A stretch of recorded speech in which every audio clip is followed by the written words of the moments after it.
Far out in the ocean, where the water is as blue as the prettiest cornflower and as clear as crystal, it is very, very deep.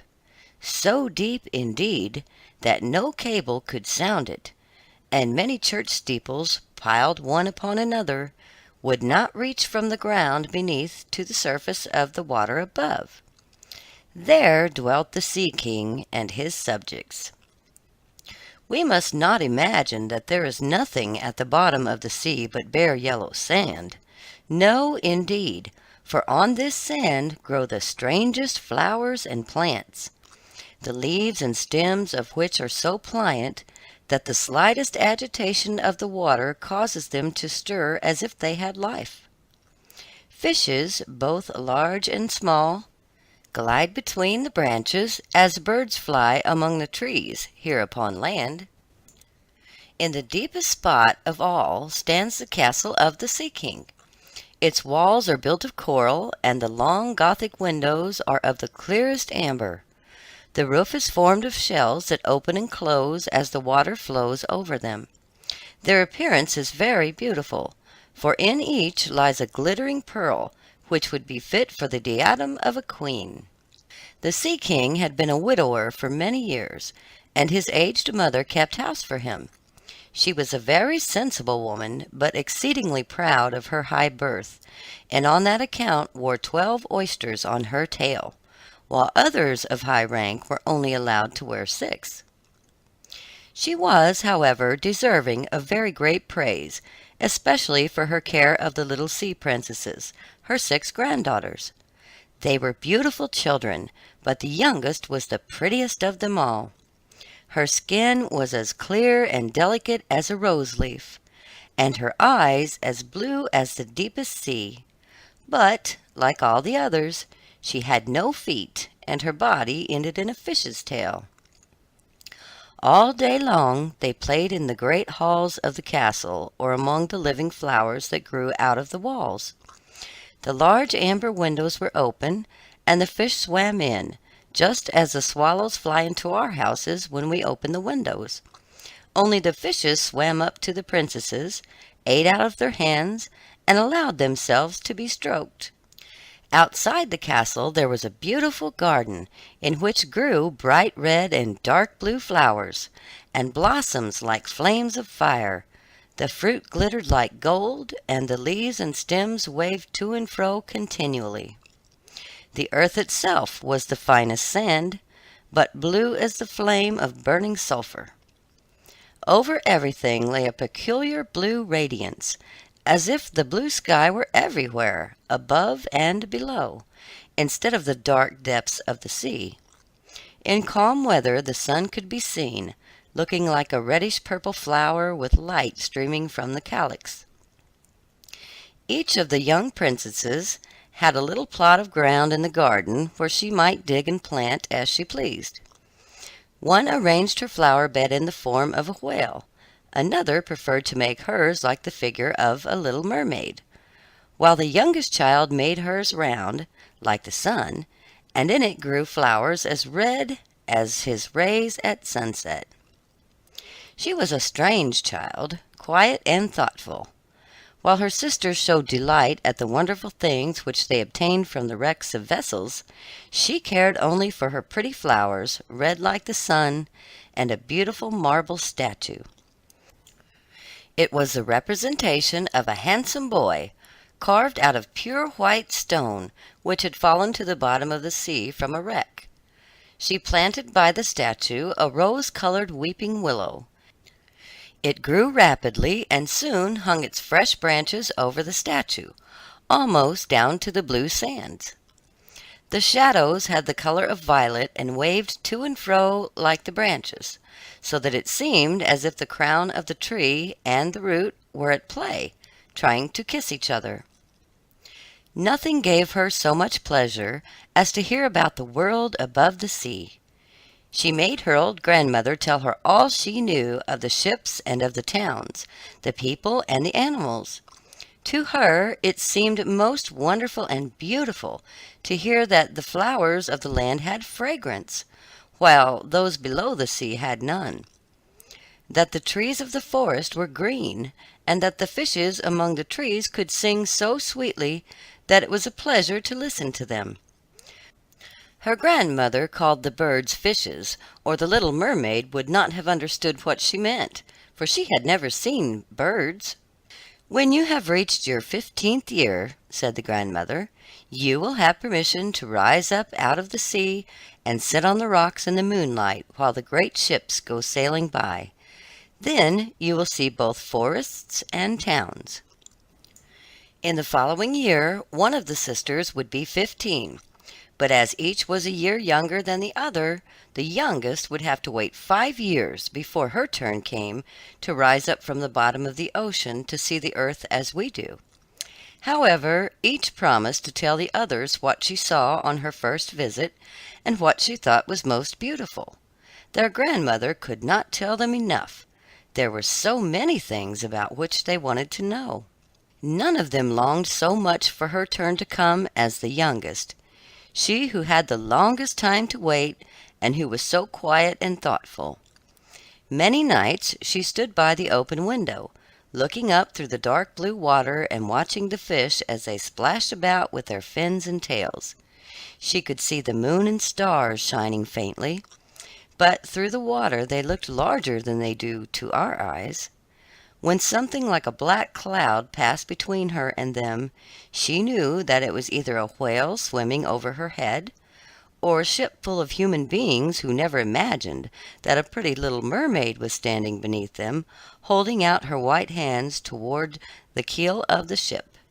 At length the eldest was 15 and was allowed to rise to the surface of the ocean. When she returned, she had hundreds of things to talk about. But the finest thing, she said, was to lie on a sand bank in the quiet moonlit sea, near the shore, gazing at the lights of the nearby town that twinkled like hundreds of stars, and listening to the sounds of music, the noise of carriages, the voices of human beings, and the merry pealing of the bells in the church steeples. Because she could not go near all these wonderful things, she longed for them all the more. Oh, how eagerly did the youngest sister listen to all these descriptions! And afterwards, when she stood at the open window, looking up through the dark blue water, she thought of the great city, with all its bustle and noise, and even fancied she could hear the sound of the church bells down in the depths of the sea. In another year, the second sister received permission to rise to the surface of the water and to swim about where she pleased. She rose just as the sun was setting, and this, she said, was the most beautiful sight of all. The whole sky looked like gold, and violet and rose-colored clouds, which she could not describe, drifted across it. And more swiftly than the clouds flew a large flock of wild swans toward the setting sun, like a long white veil across the sea. She also swam towards the sun, but it sank into the waves, and the rosy tints faded from the clouds and from the sea. The third sister's turn followed, and she was the boldest of them all, for she swam up a broad river that emptied into the sea. On the banks she saw green hills covered with beautiful vines, and palaces and castles peeping out from amid the proud trees of the forest. She heard birds singing, and felt the rays of the sun so strongly that she was obliged often to dive under the water to cool her burning face. In a narrow creek she found a large group of little human children, almost naked, sporting about in the water.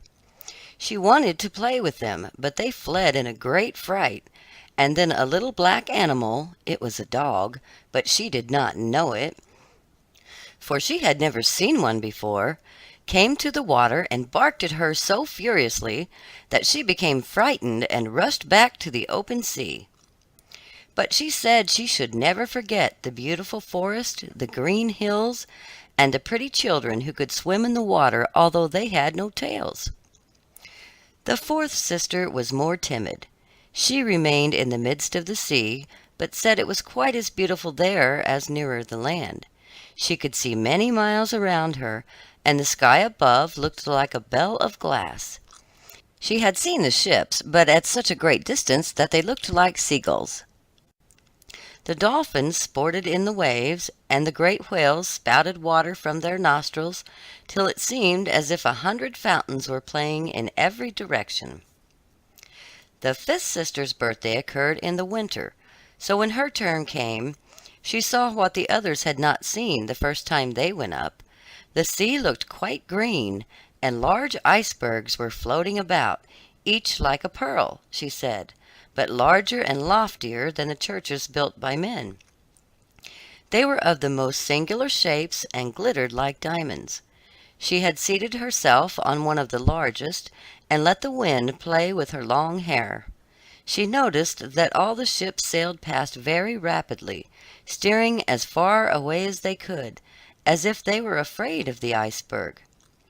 Toward evening, as the sun went down, dark clouds covered the sky, the thunder rolled, and the flashes of lightning glowed red on the icebergs as they were tossed about by the heaving sea. On all the ships the sails were reefed with fear and trembling, while she sat on the floating iceberg, calmly watching the lightning as it darted its forked flashes into the sea. Each of the sisters, when first she had permission to rise to the surface, was delighted with the new and beautiful sights. Now that they were grown-up girls and could go when they pleased, they had become quite indifferent about it. They soon wished themselves back again, and after a month had passed, they said it was much more beautiful down below and pleasanter to be at home. Yet often in the evening hours, the 5 sisters would twine their arms about each other and rise to the surface again. Their voices were more charming than that of any human being, and before the approach of a storm, when they feared that a ship might be lost, they swam before the vessel, singing enchanting songs of the delights to be found in the depths of the sea, and begging the voyagers not to fear if they sank to the bottom. But the sailors could not understand the song, and thought it was the sighing of the storm. These things were never beautiful to them, for if the ship sank, the men were drowned, and their dead bodies alone reached the palace of the Sea King. When the sisters rose, arm in arm, through the water, their youngest sister would stand quite alone, looking after them, ready to cry. Only, since mermaids have no tears, she suffered more acutely. "Oh, were I but 15 years old," she said, "I know that I shall love the world up there and all the people who live in it." At last she reached her 15th year. "Well, now you are grown up," said the old dowager, her grandmother. "Come and let me adorn you like your sisters." And she placed in her hair a wreath of white lilies, of which every flower leaf was half a pearl. Then the old lady ordered 8 great oysters to attach themselves to the tail of the princess to show her high rank. "But they hurt me so," said the little mermaid. "Yes, I know, pride must suffer pain," replied the old lady. Oh, how gladly she would have shaken off all this grandeur, and laid aside the heavy wreath. The red flowers in her own garden would have suited her much better, but she could not change herself, so she said farewell and rose as lightly as a bubble to the surface of the water. The sun had just set when she raised her head above the waves. The clouds were tinted with crimson and gold, and through the glimmering twilight beamed the evening star in all its beauty. The sea was calm, and the air mild and fresh. A large ship with 3 masts lay becalmed on the water.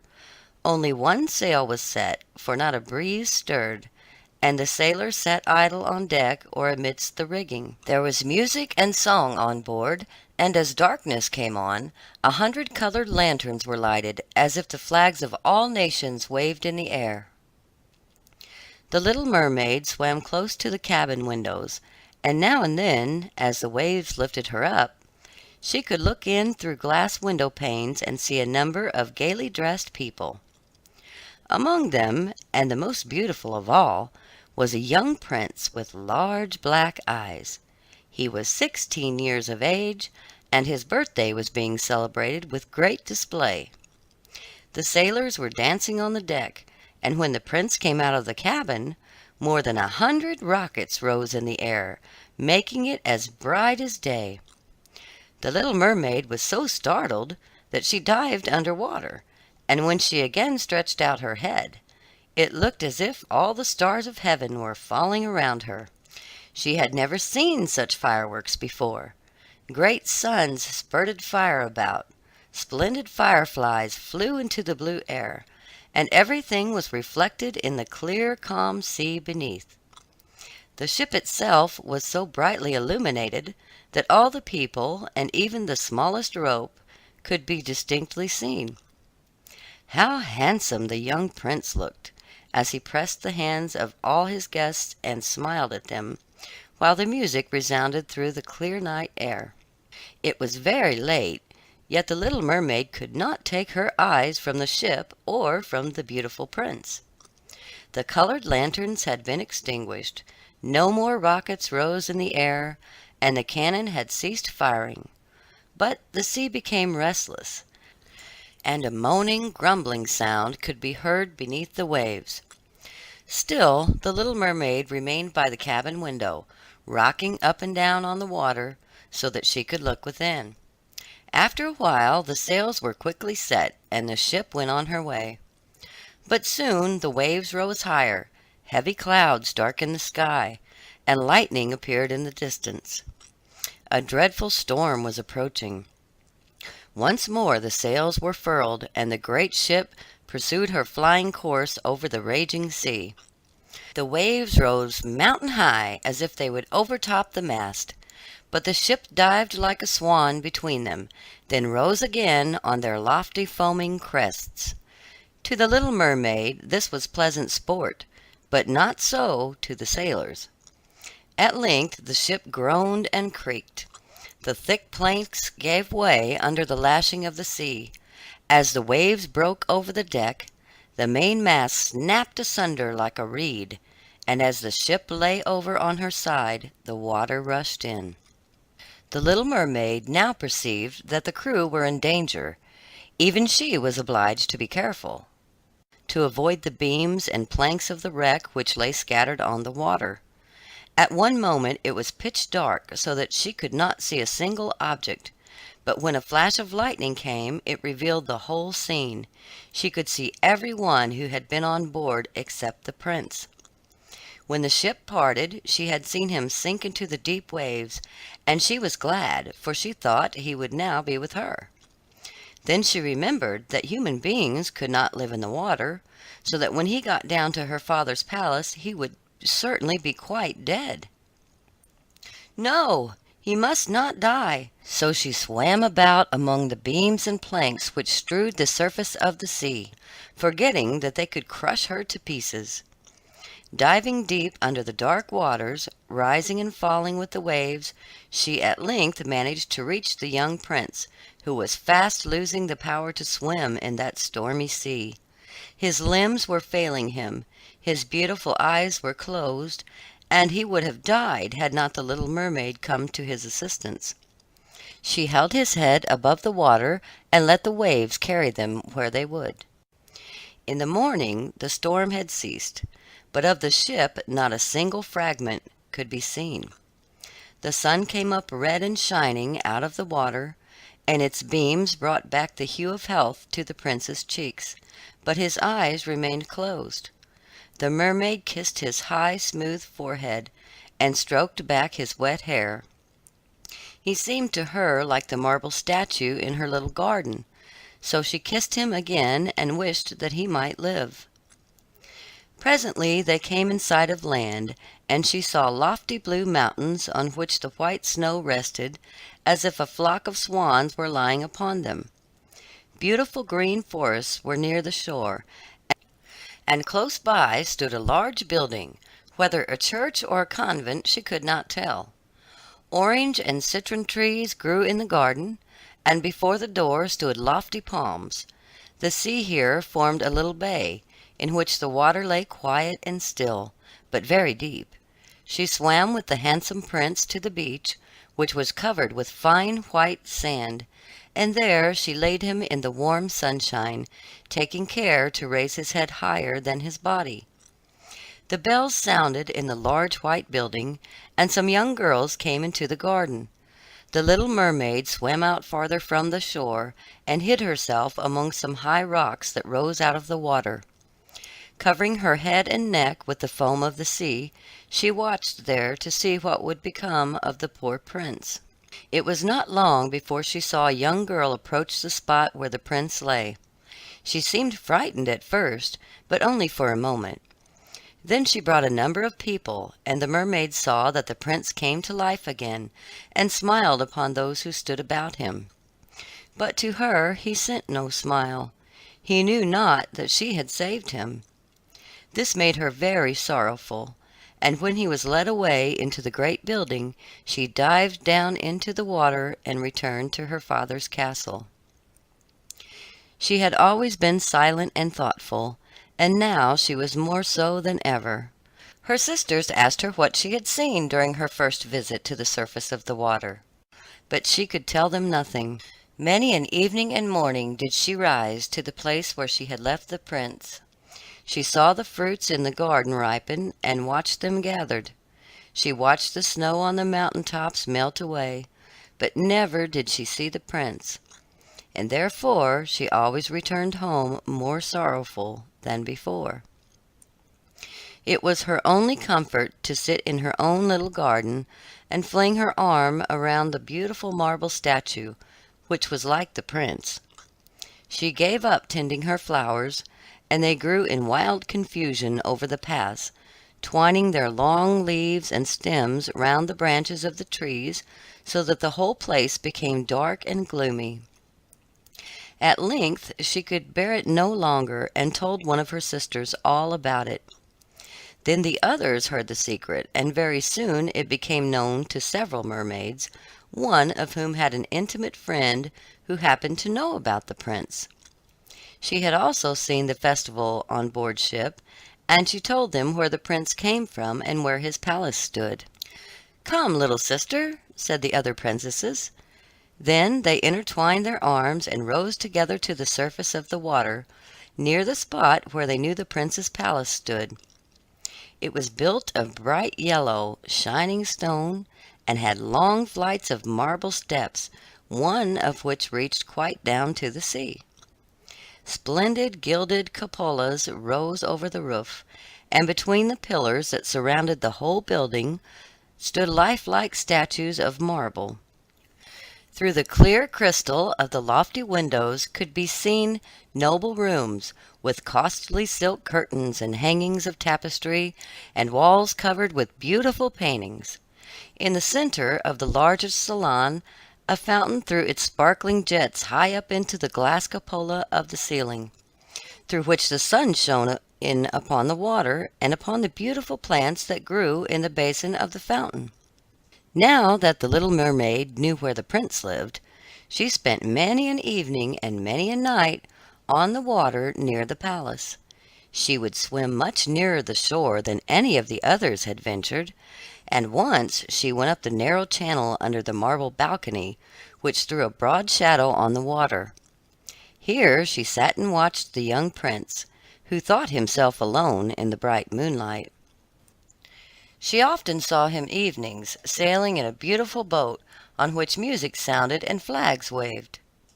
She peeped out from among the green rushes, and if the wind caught her long silvery white veil, those who saw it believed it to be a swan, spreading out its wings. Many a night, too, when the fishermen set their nets by the light of their torches, she heard them relate many good things about the young prince. And this made her glad that she had saved his life when he was tossed about half dead on the waves. She remembered how his head had rested on her bosom, and how heartily she had kissed him, but he knew nothing of all this, and could not even dream of her. She grew more and more to like human beings, and wished more and more to be able to wander about with those whose world seemed to be so much larger than her own. They could fly over the sea in ships, and mount the high hills which were far above the clouds, and the lands they possessed, their woods and their fields, stretched far away beyond the reach of her sight. There was so much that she wished to know, but her sisters were unable to answer all her questions. She then went to her old grandmother, who knew all about the upper world, which she rightly called the lands above the sea. "If human beings are not drowned," asked the little mermaid, "can they live forever?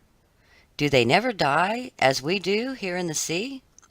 "Yes," replied the old lady, "they must also die, and their term of life is even shorter than ours. We sometimes live for 300 years, but when we cease to exist here, we become only foam on the surface of the water, and have not even a grave among those we love. We have not immortal souls, we shall never live again. Like the green seaweed, when once it has been cut off, we can never flourish more. Human beings, on the contrary, have souls which live forever, even after the body has been turned to dust. They rise up through the clear, pure air beyond the glittering stars. As we rise out of the water and behold all the land of the earth, so do they rise to unknown and glorious regions which we shall never see." "Why have we not immortal souls?" asked the little mermaid mournfully. "I would gladly give all the hundreds of years that I have to live to be a human being only for one day, and to have the hope of knowing the happiness of that glorious world above the stars." "You must not think that," said the old woman. "We believe that we are much happier and much better off than human beings."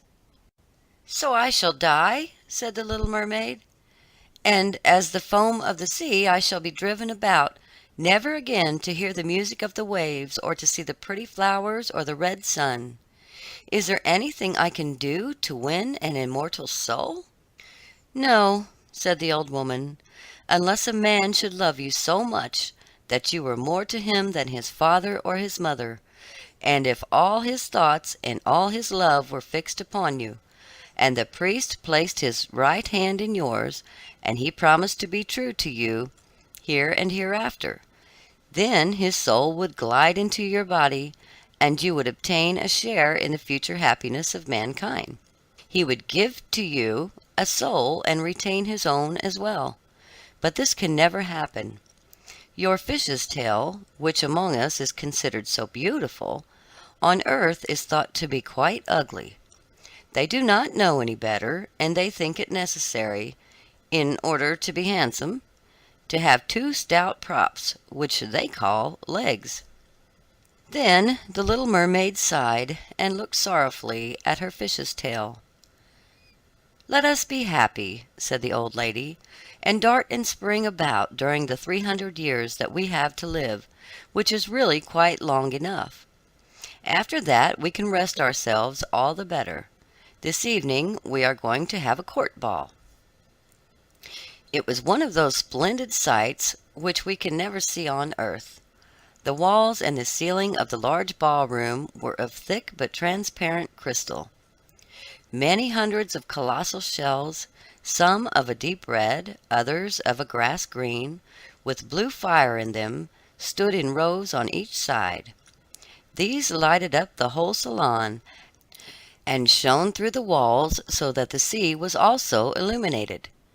Innumerable fishes, great and small, swam past the crystal walls. On some of them the scales glowed with a purple brilliance, and on others shone like silver and gold.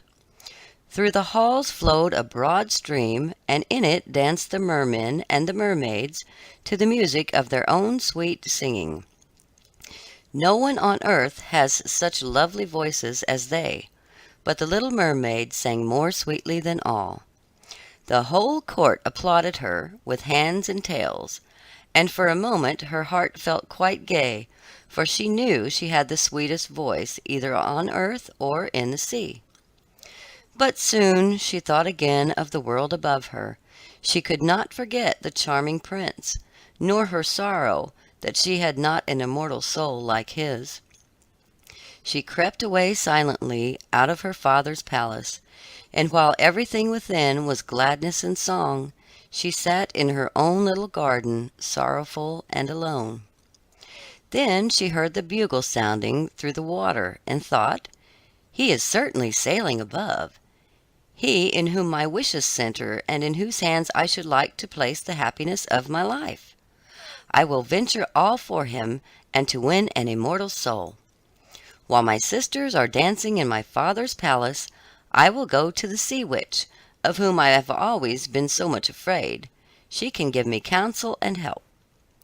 Then the little mermaid went out from her garden and took to the road to the foaming whirlpools, behind which the sorceress lived. She had never been that way before. Neither flowers nor grass grew there. Nothing but bare, gray, sandy ground stretched out to the whirlpool, where the water, like foaming mill wheels, seized everything that came within its reach, and cast it into the fathomless deep. Through the midst of these crushing whirlpools the little mermaid was obliged to pass before she could reach the dominions of the sea witch. Then, for a long distance, the road lay across a stretch of warm, bubbling mire, called by the witch her turf moor. Beyond this was the witch's house, which stood in the center of a strange forest where all the trees and flowers were polypi, half animal and half plants. They looked like serpents with 100 heads growing out of the ground. The branches were long, slimy arms, with fingers like flexible worms, moving limb after limb from the root to the top. All that could be reached in the sea they seized upon and held fast, so that it never escaped from their clutches. The little mermaid was so alarmed at what she saw that she stood still and her heart beat with fear.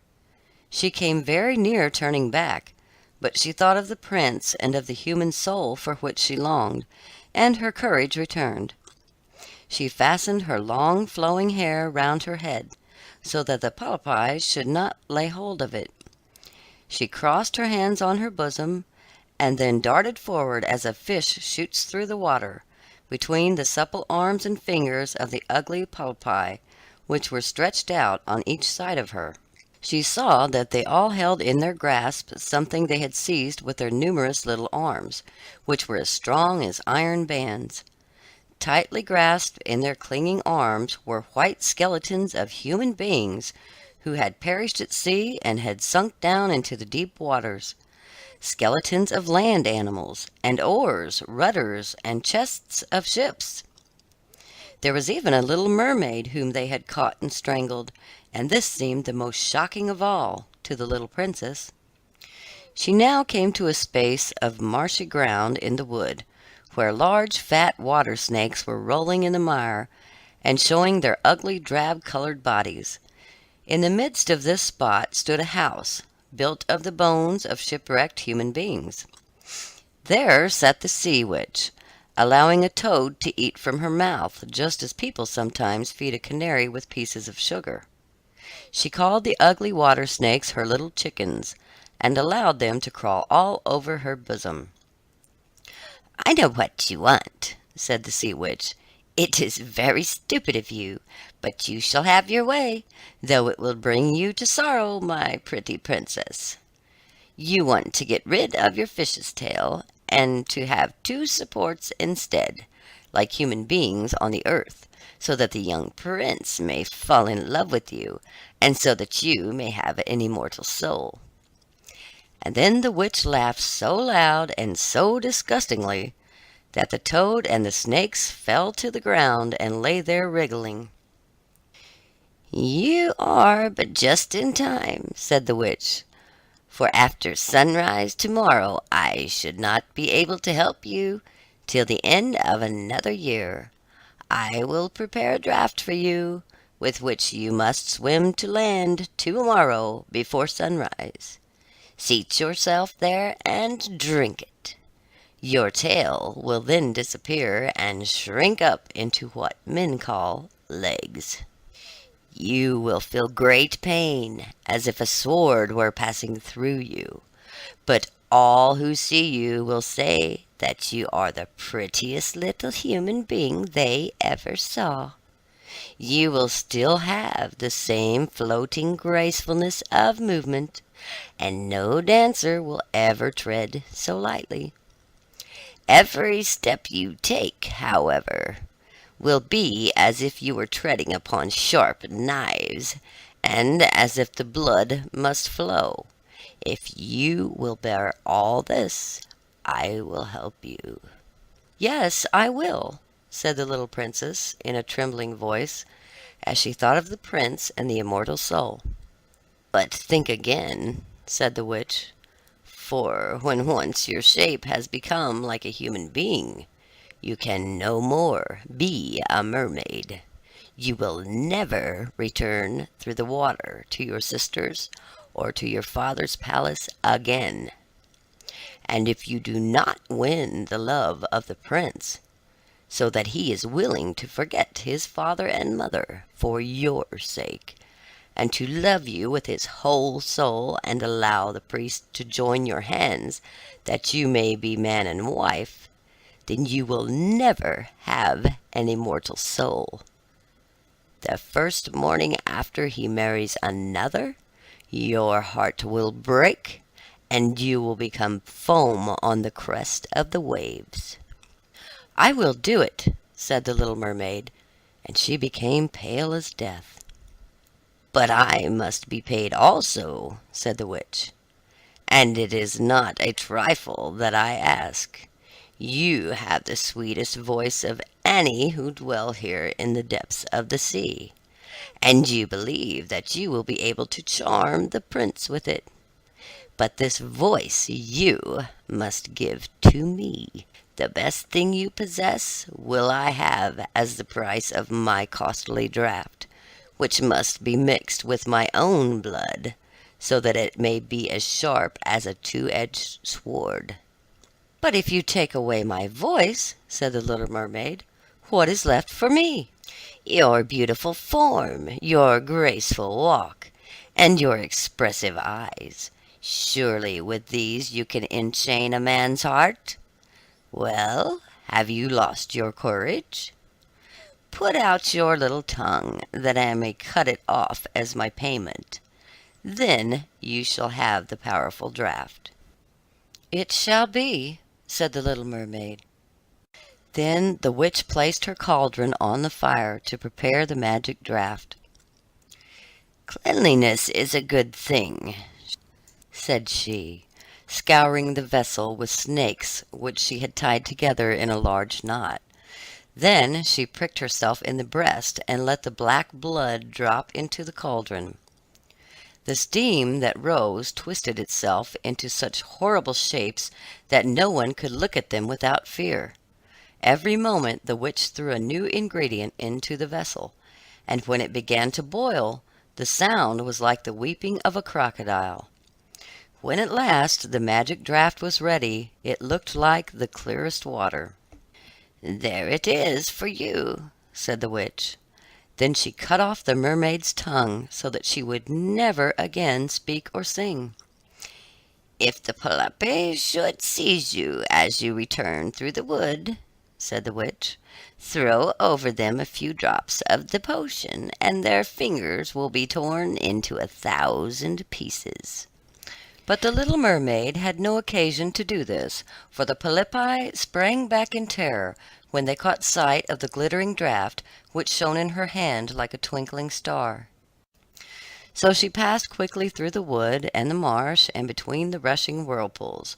She saw that in her father's palace the torches in the ballroom were extinguished, and that all within were asleep. But she did not venture to go into them, for now that she was dumb and going to leave them forever, she felt as if her heart would break. She stole into the garden, took a flower from the flower bed of each of her sisters, kissed her hand towards the palace 1,000 times, and then rose up through the dark blue waters. The sun had not risen when she came in sight of the prince's palace, and approached the beautiful marble steps, but the moon shone clear and bright. Then the little mermaid drank the magic draught, and it seemed as if a two-edged sword went through her delicate body. She fell into a swoon and lay like one dead. When the sun rose and shone over the sea, she recovered and felt a sharp pain, but before her stood the handsome young prince. He fixed his coal-black eyes upon her so earnestly that she cast down her own, and then became aware that her fish's tail was gone, and that she had as pretty a pair of white legs and tiny feet as any little maiden could have. But she had no clothes, so she wrapped herself in her long, thick hair. The prince asked her who she was, and whence she came. She looked at him mildly and sorrowfully with her deep blue eyes, but could not speak. He took her by the hand and led her to the palace. Every step she took was as the witch had said it would be. She felt as if she were treading upon the points of needles or sharp knives. She bore it willingly, however, and moved at the prince's side as lightly as a bubble, so that he and all who saw her wondered at her graceful swaying movements. She was very soon arrayed in costly robes of silk and muslin, and was the most beautiful creature in the palace, but she was dumb and could neither speak nor sing. Beautiful female slaves, dressed in silk and gold, stepped forward and sang before the prince and his royal parents. One sang better than all the others, and the prince clapped his hands and smiled at her. This was a great sorrow to the little mermaid, for she knew how much more sweetly she herself once could sing, and she thought, "Oh, if he could only know that I have given away my voice forever to be with him." The slaves next performed some pretty fairy-like dances, to the sound of beautiful music. Then the little mermaid raised her lovely white arms, stood on the tips of her toes, glided over the floor, and danced as no one yet had been able to dance. At each movement her beauty was more revealed, and her expressive eyes appealed more directly to the heart than the songs of the slaves. Everyone was enchanted, especially the prince, who called her his little foundling. She danced again quite readily to please him, though each time her foot touched the floor it seemed as if she trod on sharp knives. The prince said she should remain with him always, and she was given permission to sleep at his door on a velvet cushion. He had a page's dress made for her, that she might accompany him on horseback. They rode together through the sweet scented woods, where the green boughs touched their shoulders, and the little birds sang among the fresh leaves. She climbed with him to the tops of high mountains, and although her tender feet bled so that even her steps were marked, she only smiled, and followed him till they could see the clouds beneath them like a flock of birds flying to distant lands. While at the prince's palace, and when all the household were asleep, she would go and sit on the broad marble steps, for it eased her burning feet to bathe them in the cold sea water. It was then that she thought of all those below in the deep. Once during the night her sisters came up arm in arm, singing sorrowfully as they floated on the water. She beckoned to them, and they recognized her and told her how she had grieved them. After that they came to the same place every night. Once she saw in the distance her old grandmother, who had not been to the surface of the sea for many years, and the old sea king, her father, with his crown on his head. They stretched out their hands toward her, but did not venture so near the land as her sisters had. As the days passed, she loved the prince more dearly, and he loved her as one would love a little child. The thought never came to him to make her his wife. Yet, unless he married her, she could not receive an immortal soul, and on the morning after his marriage with another, she would dissolve into the foam of the sea. "Do you not love me the best of them all?" the eyes of the little mermaid seemed to say, when he took her in his arms and kissed her fair forehead. "Yes, you are dear to me," said the prince, "for you have the best heart, and you are the most devoted to me. You are like a young maiden whom I once saw, but whom I shall never meet again. I was in a ship that was wrecked, and the waves cast me ashore near a holy temple, where several young maidens performed the service. The youngest of them found me on the shore and saved my life. I saw her but twice, and she is the only one in the world whom I could love. But you are like her, and you have almost driven her image from my mind. She belongs to the holy temple, and good fortune has sent you to me in her stead. We will never part." "Ah, he knows not that it was I who saved his life," thought the little mermaid. "I carried him over the sea to the wood where the temple stands. I sat beneath the foam and watched till the human beings came to help him. I saw the pretty maiden that he loves better than he loves me." The mermaid sighed deeply, but she could not weep. "He says the maiden belongs to the holy temple, therefore she will never return to the world. They will meet no more. I am by his side and see him every day. I will take care of him and love him, and give up my life for his sake." Very soon it was said that the prince was to marry, and that the beautiful daughter of a neighboring king would be his wife, for a fine ship was being fitted out. Although the prince gave out that he intended merely to pay a visit to the king, it was generally supposed that he went to court the princess. A great company were to go with him. The little mermaid smiled and shook her head. She knew the prince's thoughts better than any of the others. "I must travel," he said to her. "I must see this beautiful princess. My parents desire it, but they will not oblige me to bring her home as my bride. I cannot love her, because she is not like the beautiful maiden in the temple, whom you resemble. If I were forced to choose a bride, I would choose you, my dumb foundling, with those expressive eyes." Then he kissed her rosy mouth, played with her long waving hair, and laid his head on her heart while she dreamed of human happiness and an immortal soul. "You are not afraid of the sea, my dumb child, are you?" he said, and they stood on the deck of the noble ship which was to carry them to the country of the neighboring king. Then he told her of storm and of calm, of strange fishes in the deep beneath them, and of what the divers had seen there. She smiled at his descriptions, for she knew better than anyone what wonders were at the bottom of the sea. In the moonlight night, when all on board were asleep except the man at the helm, she sat on deck, gazing down through the clear water.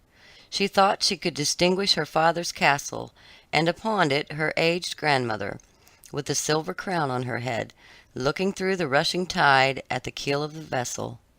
Then her sisters came up on the waves and gazed at her mournfully, wringing their white hands. She beckoned to them and smiled, and wanted to tell them how happy and well off she was.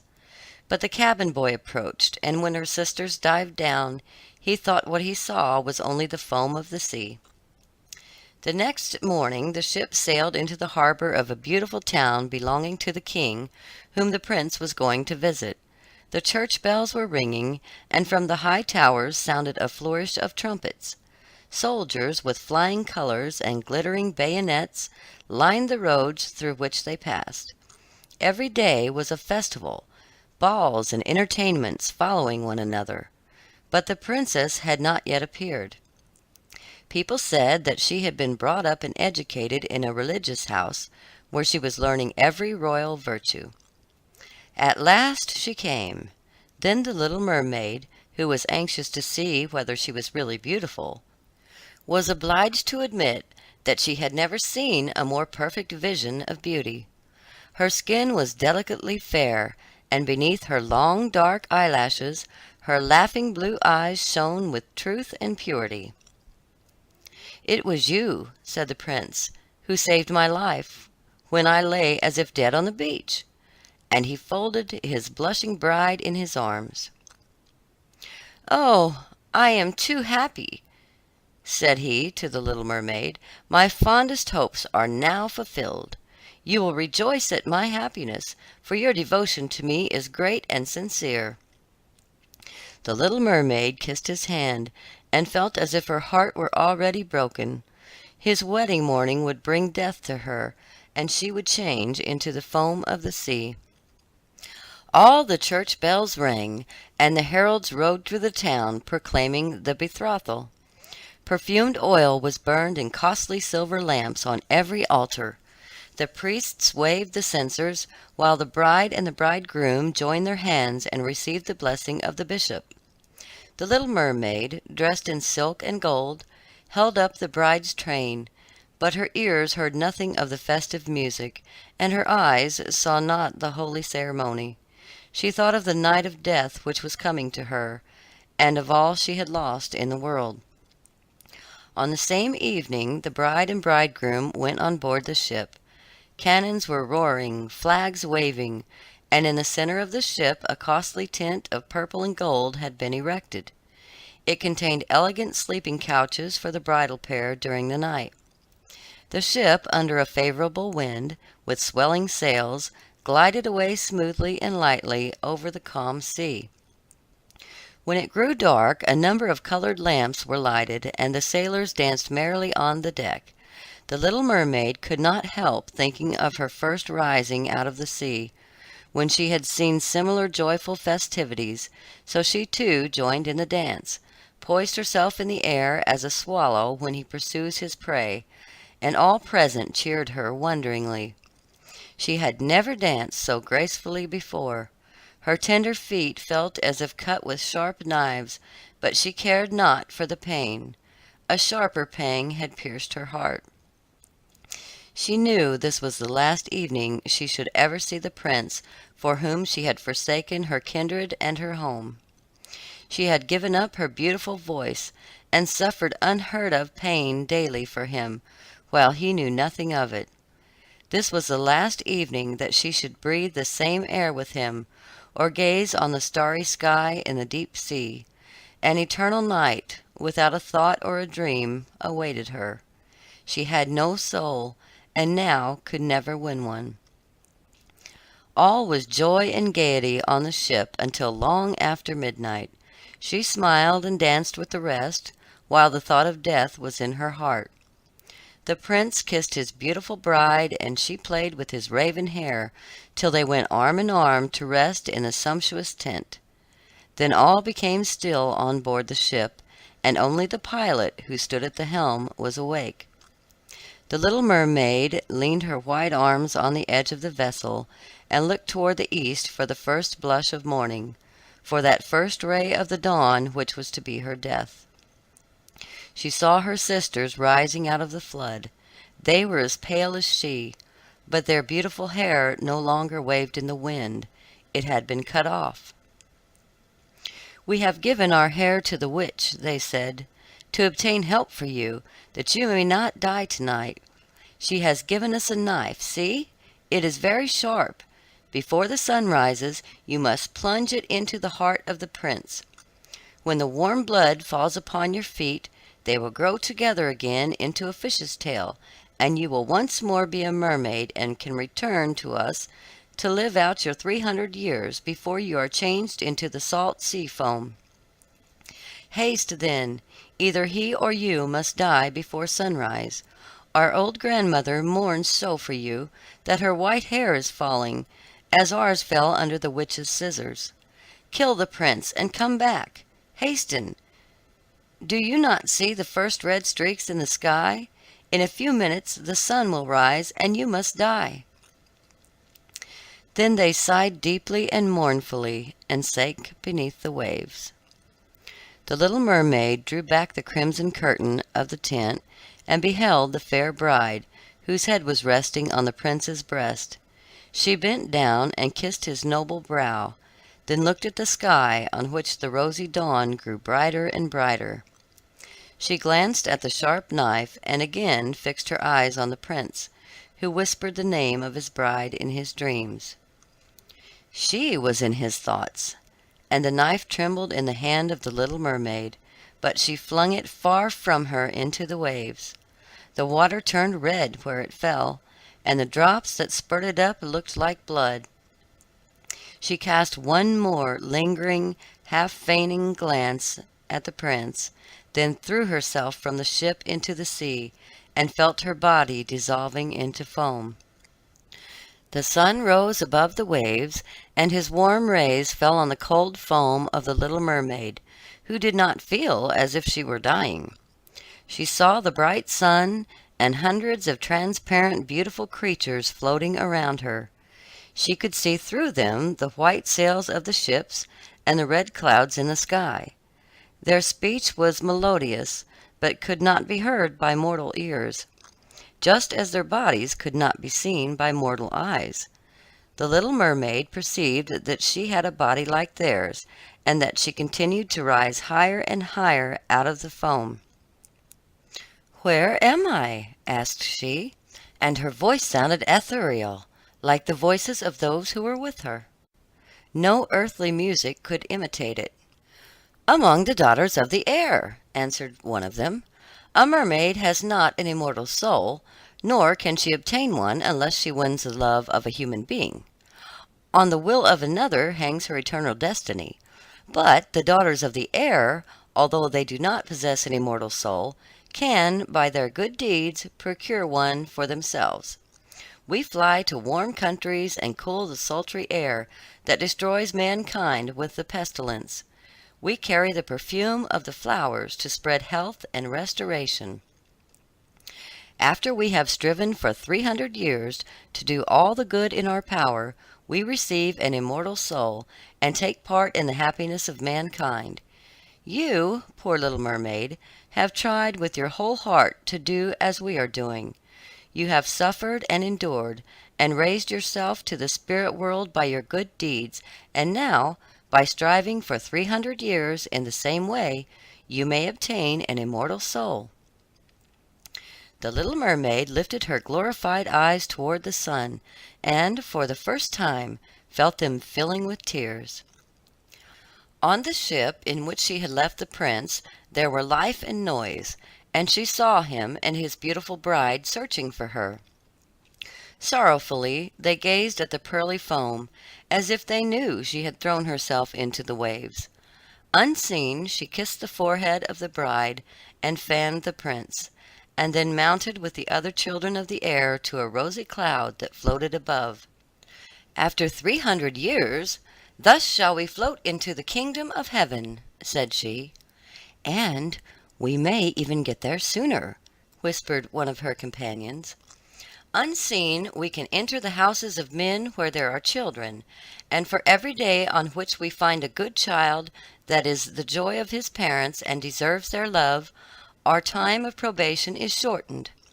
The child does not know, when we fly through the room, that we smile with joy at his good conduct, for we can count 1 year less of our 300 years. But when we see a naughty or a wicked child, we shed tears of sorrow, and for every tear a day is added to our time of trial." End of The Little Mermaid by Hans Christian Andersen. Read today by Deborah Knight in the state of Illinois, February 6, 2011.